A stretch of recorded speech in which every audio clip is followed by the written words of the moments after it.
Hello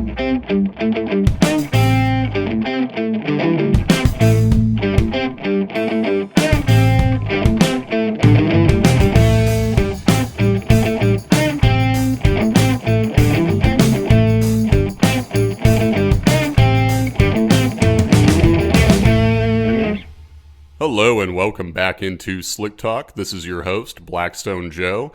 As we reach the end of December, we're not just celebrating the holidays, we're also celebrating a full year of Slick Talk episodes. And if you've been with us since the beginning, you know we started off with an episode titled Introductions, where I introduced myself to you all, the listeners. Well, as a wise man once said, time is a flat circle because we're back with more introductions, this time bringing on fellow report writer Josh. But before we get to the show, I do want to make sure you all stay tuned for a special announcement at the end of the program. But now, without further ado, I'd like to welcome Josh to the show. Hey, how's it going, Joe? Thanks for having me on. I'm stoked to be here. I'm glad to have you, and I want to start off, before we dig into all the data, all the high-level analysis that people come to us for, we need to keep it light for a moment. So I want to start off with a fun fact that you can tell us a little bit more about. So in short, I've done my research on you, Josh, and a little birdie told me that you're talented with a camera. Is this true, or is this false, or is this somewhere in between? This is somewhere in between. I do take photos. I do a little bit of wedding photography on the side. And so I'm putting together wedding videos, squeaking a ducky at happy couples, and just trying to get them to smile and wave, really. Well, I think you can give yourself a little bit more credit because you do have to bring things into focus. You do have to tell a story. You do have to take everything into account. What's the weather? What's going on with the people you're shooting? What's their relationship? And no, I'm not saying that I've been through some difficult photo shoots in my real life, because I have. But I do think you have to give yourself credit for everything that goes on with that, because these are a few traits. These are a few things that I think you might have in common with writing a good report, right? I mean, yeah, I definitely think there is something to be said about, you need everything and all these factors to be considered, like you mentioned. And then you have to distill all that down at the edit bay and then, kind of just go for it and tell the story of the relationship, or I guess in the case here, the vehicle and the engine. And before you even came to Blackstone, I'm not sure where the photography angle fits in here, though, but you had a couple gigs, too, that I wanted to spotlight, because I think they lend some insight into how you're able to now be a report writer, how you're able to craft narratives about the complexities of used oil analysis. I think you had some moments baked into the foundation, as it were, and that's, I believe you worked at a dealership and you worked as a journalist. So tell us a little bit about your experiences at the dealership, your experiences as a journalist, and if at all those have factored into your preparation to be a report writer. Yeah. So my first job was actually washing cars at a car dealership. And so, plenty of on-hand, or at least opportunity, to learn from mechanics, but all I really picked up from them was kind of swearing. So that part, or that aspect, really didn't come along. But when I began teaching new vehicle owners about their infotainment systems, the little screens or whatever they've got in the dashboards of the car now, I had to, just find the best way to communicate, how to use that thing, because it's different with every vehicle. And of course, everybody's, aptitude is different. And so you've just got to trial and error and find a way to, let them know what sticks. And a fun thing about those pesky infotainment systems is the oil life monitor, which I'm sure you might have had some questions about then, but you're getting a lot more questions about now. Yeah. Always how to reset it, and I think one person was wanting to know how accurate it was, and at that time I knew very little about oil, so I was like, oh yeah, pretty accurate, of course. At that time, you want to be the OLM's biggest salesperson, but yeah, no, we've done a full episode on OLMs, and it's for good reason. It's something that still trips people up, but Yeah, just gaining more knowledge in the building, as a report writer, looking at all these samples, I think for me, it definitely breaks down some presupposed, I think it's safe to call them myths about oil changes, about how to take care of an engine. Like, I think I remember telling you about getting my truck from the dealership and then talking to the salesperson and them telling me, don't worry, you have full synthetic in there. And that means you can go at least 6,000 miles or 1 full year before changing the oil.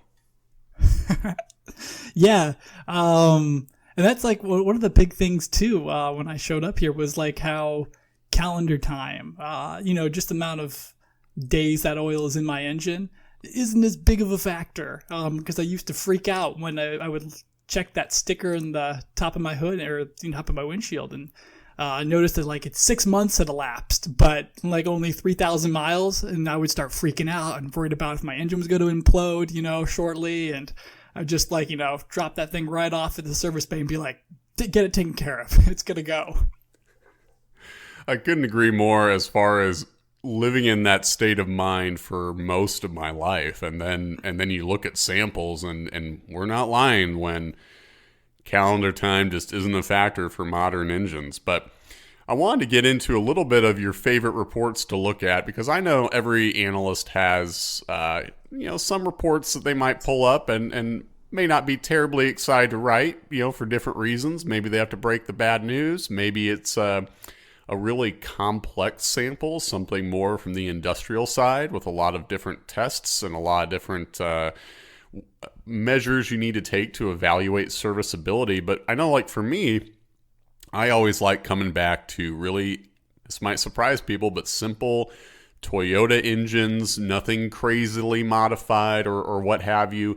Just engines that from the factory, they just wear very well, hardly any metal. It's just impressive to see how far those things can go, because that is one thing from not being an analyst to becoming a seasoned analyst looking at so many samples.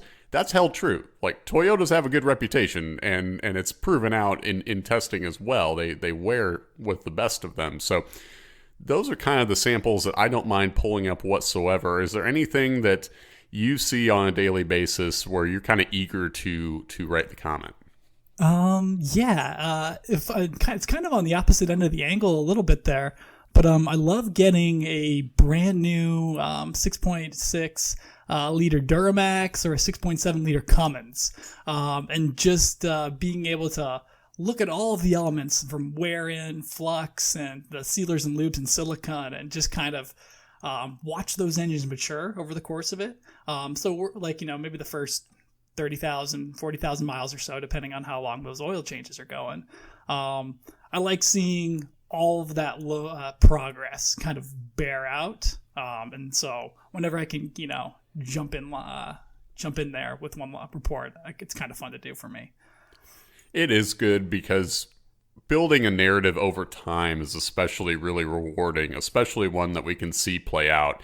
I was looking at a similar example. I'm not sure if it was a diesel or if it was just a gasoline engine, but I was looking at an instance where it was the second sample from the vehicle, second oil change. And I remember in the first report, we said all these areas that we expect to improve, and it looks typical because, truth be told, there can be, the lemons exist. Like we can't be sure that there's not a lemon in every release of every engine, but we got to the second sample, and naturally all the progress that you talked about showed up.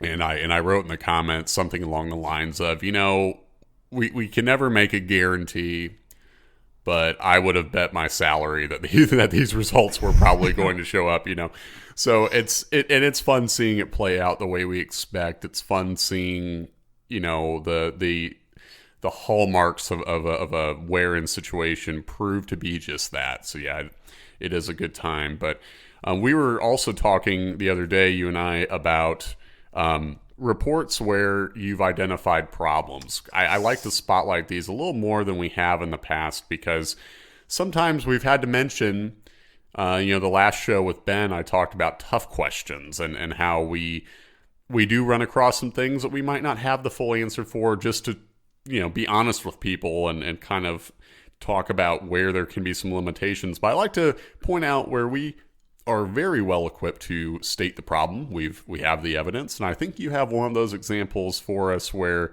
you were indeed able to find some problems, right? Yeah, I've got a couple on hand here. I've got one in particular where the problems were quite obvious.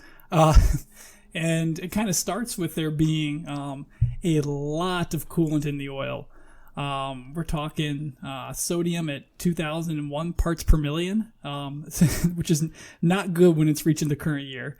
And for people that don't have the visual representation, well, first of all, was this a gasoline or a diesel engine, Josh? This was a 6-point-liter Power Stroke. Okay, well, easiest of calls in the world, but even for a gasoline engine, still an easy call, because even if you're running something like Valvoline, you're going to top out at maybe 350 parts per million on that sodium count. So yeah, for the listeners out there, when we talk about 2,000, that's as big of a red flag as you can ask for. But yeah, keep going with this one. All right, yeah.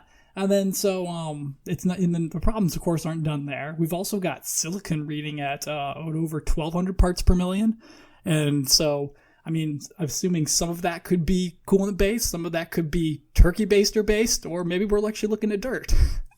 Yeah, we have to bring up the turkey baster, folks, and that's because, again, we're speaking from experience. You would be surprised the litany of ways people sample, and we like to ask about the oddities like that, because yes, indeed, you can get some silicon from the sampling method if you're not taking it straight from the drain, and especially if it's something like the tool you need on Turkey Day.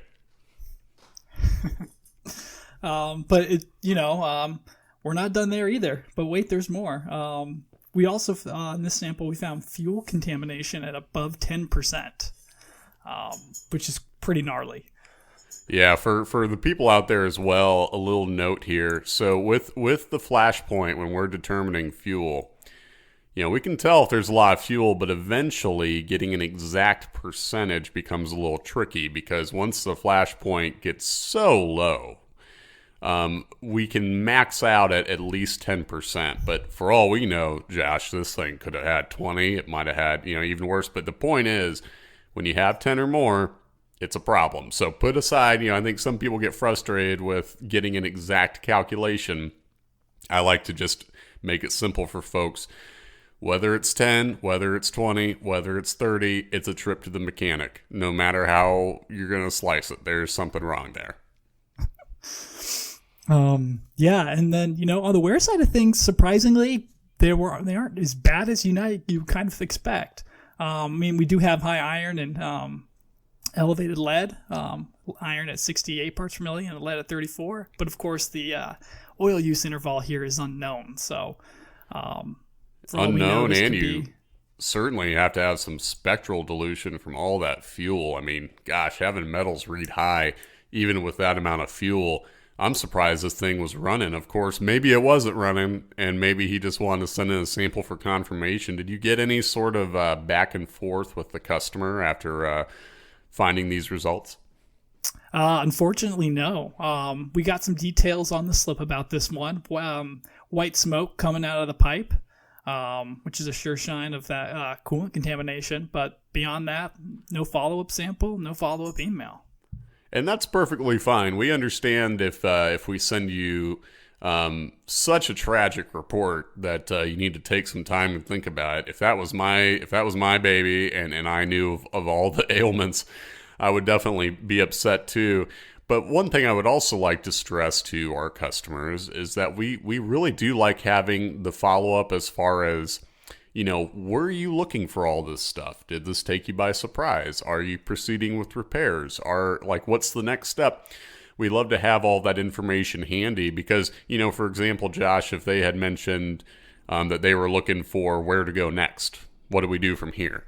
We absolutely would have made sure to make some recommendations as best we could. Yeah, absolutely. And it's kind of one of the things that I would always encourage anyone sending in a sample is just follow up with an email. I love knowing what's going on with it. Sometimes, I mean, maybe when there's not bad news, there's good news, and we're telling you a Lincoln Navigator looks great, and turns out you picked that thing up off the side of the road in Texas. True story. So, there's always just kind of interesting stories behind every sample that we come through here, and we just love to hear them. Yeah, and I think also today, I believe you have one example where we did get this interaction, this follow-up, and I'm not sure if this was a problem or what exactly the scenario was. So give us the engine, what it's powering, the interaction with the customer, the data, the full nine.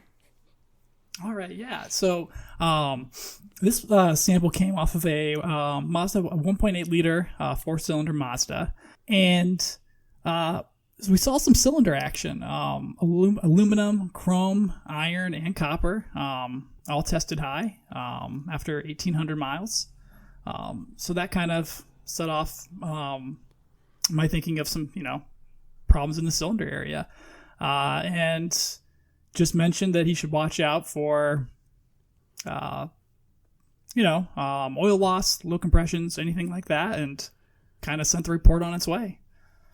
And sure enough, he followed up with an email, maybe about 2 days later, noting that he performed a leak down test and found basically above 30% leak down in all 6 cylinders, with some going above 40 and one above 50, which aren't really that good. Yeah, it sounds like he was able to confirm a lot of these same issues. And did we have any next steps to go from there? Have we heard back since? Where have we left this one? We know that he was planning on running the engine through the end of the summer. I think this report came through back in June, but we haven't heard from him since.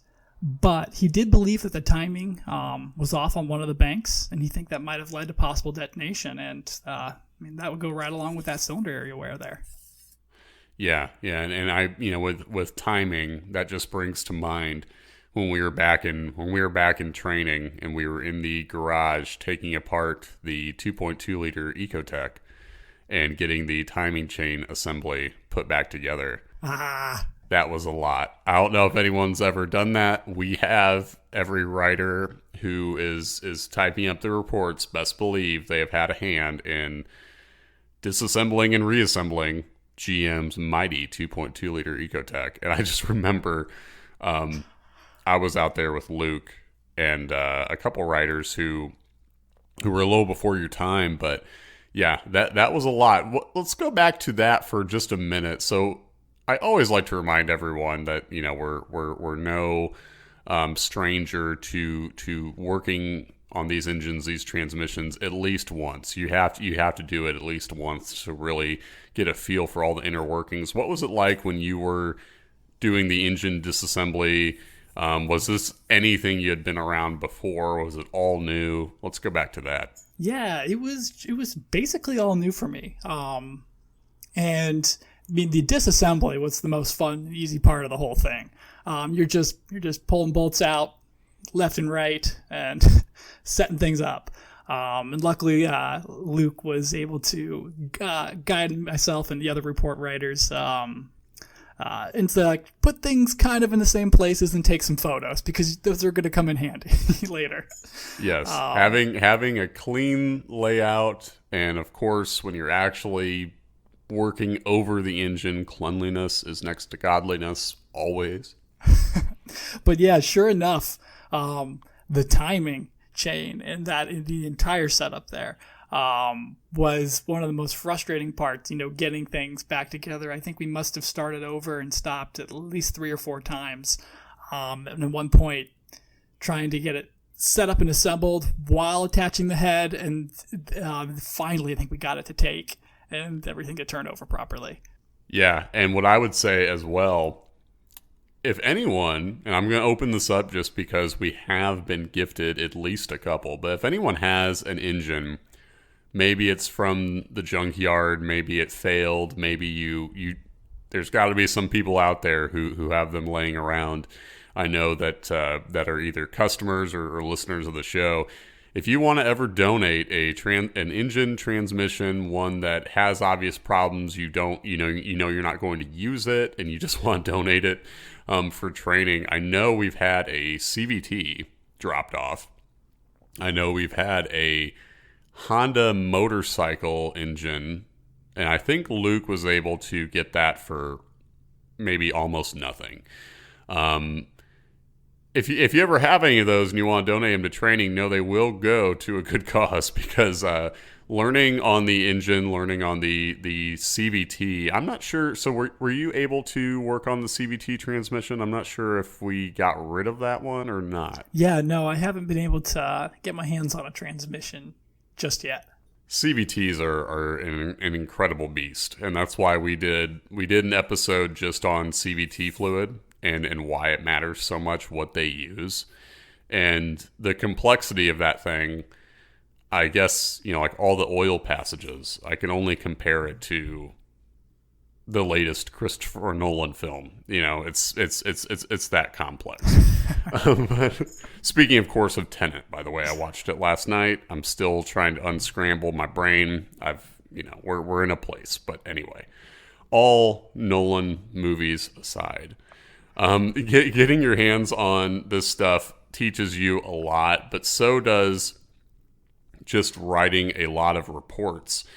And I guess in the time since you started, what is the problem that you might find maybe most common on a daily basis? What's something that maybe you were a little surprised that we're able to detect? Because I know coming into the building that it seemed almost impossible that you'd be able to detect a coolant leak, for example, at the microscopic level we can. That was something I definitely never expected. And is there any sort of problem you see where it never, maybe it's really struck you at first, like that we're able to even find it, but you still end up finding them on a recurring basis? Anything along those lines?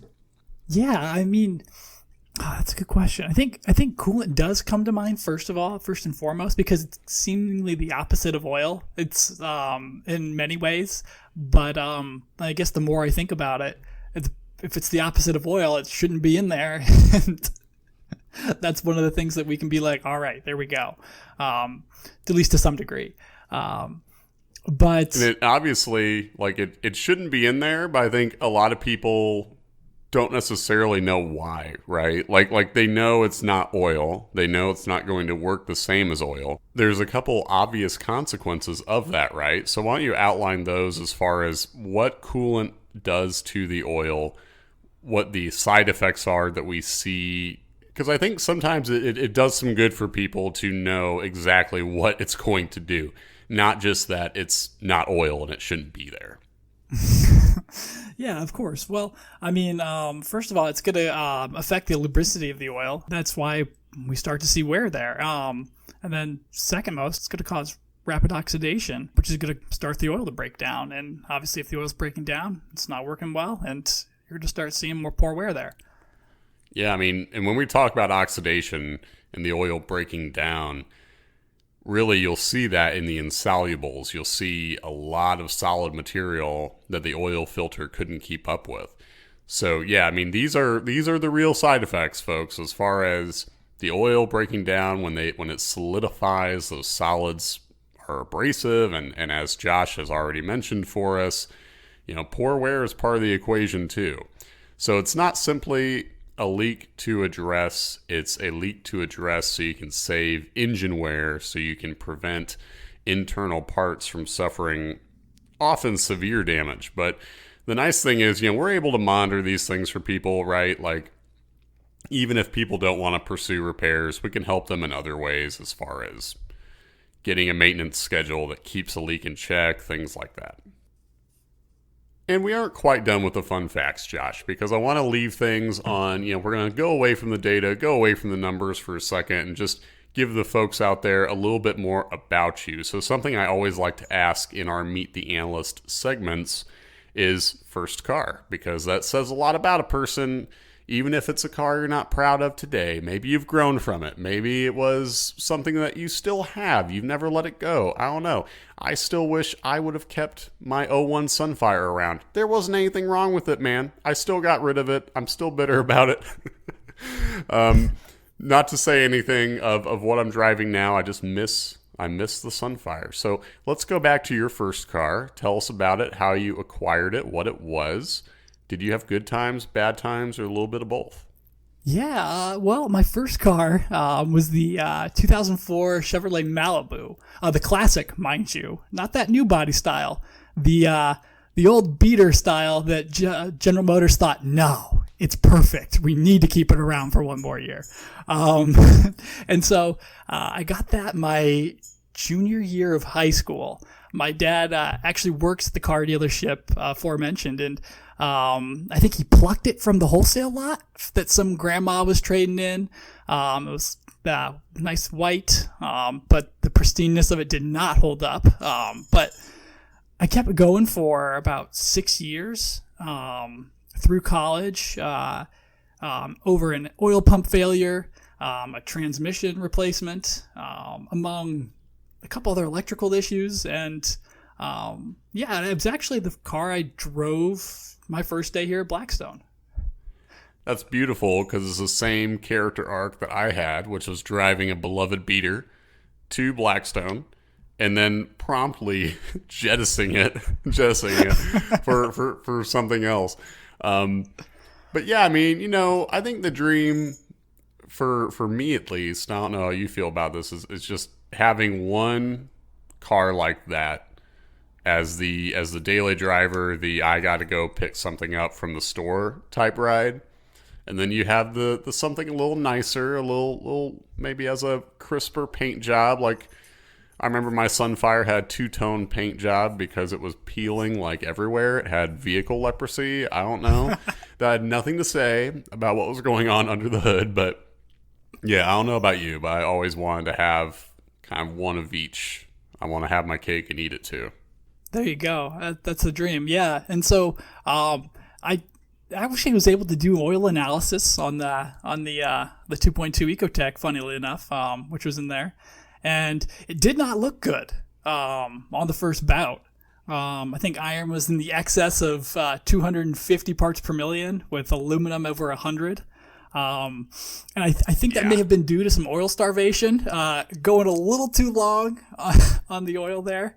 Because the overall engine mileage was above 200,000.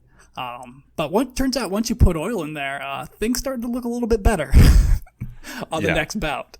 Surprisingly enough, right? I think that brings to mind one last closing note. I had a customer let me know, and bless their heart, that the car would run better after they put fuel in it. And I think they meant something else, but they said the car ran better once they put fuel in it. And I would say I couldn't agree more. We often question what some folks say, but that I totally believe. No, we've learned a lot about you today, Josh. I'm sure the listeners have as well. And if they have any questions about what we've talked about today, as always, please don't hesitate to reach out either on our Facebook, Instagram, YouTube. I'm going to fire up the tweet machine too. We've been leaving out the Twitter, and we need to be multifaceted here. So we do have a Twitter as well, Blackstone_Labs. Obviously, Instagram, Blackstone Labs. Facebook, same idea. You know the drill. Now, before we let you go, we did have a special announcement, and that is we have a Christmas episode coming out. It's going to be our year in review. Yes, it's been a full year of Slick Talk. It's been great having you all along with us, and we want to spotlight our favorite episodes, our favorite customer interactions, the things we've learned, the evolution of the show itself. We're excited to take a look back. And before that episode releases, if you have anything that you want to just leave mention of in the comments, either sending us an email, whatever you want to do, if you have anything in particular that you've learned this year, we would love to hear that as well. We'd love to find new ways to keep growing the show, find out maybe some untapped areas, things that you've learned, but you also want to learn more about. You name it, we're excited to hear from you. Thank you so much for spending the year with us, and special thanks today to Josh for joining us for the episode. Thanks for having me on again, Joe. And that wraps us up for the day. Till next time, this is Blackstone Joe signing off.